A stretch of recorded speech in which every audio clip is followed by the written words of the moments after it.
unutmarım bile geçen günlerimizi. Unutmarım, unutmarım sevmedim vadasını.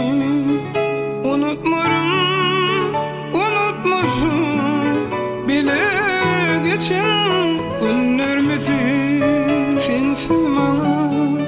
Sensiz bana yaşamak yok bu dünyada. Yalnız beni, koyma beni bu hasrete yıkılıkta. Bana seni seviyorum yalan, yüreğime aşk oldun sana. İki yürek bir hükmen ayrılır, uzun sevim vardasın. Yalan yine yalan, yüreğime aşk oldun sana.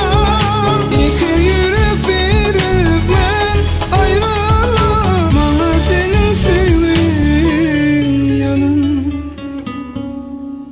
Unutmarım, unutmarım sevmedim adasını.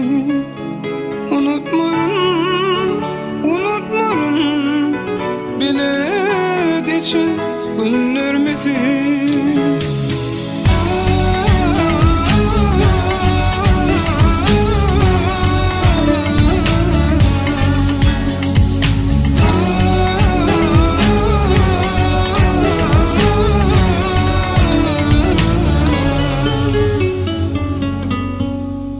Gecelerini ay yüzünü görýän senin gül keşbini.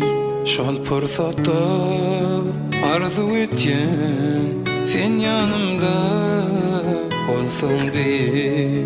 Gecelerini ay yüzünü görýän senin gül keşbini. Şol fırsatta arzu etjen sen yanımda olsun diye. Sensiz bana yaşamak yok bu dünyada. Yalnız beni, koyma beni bu hasret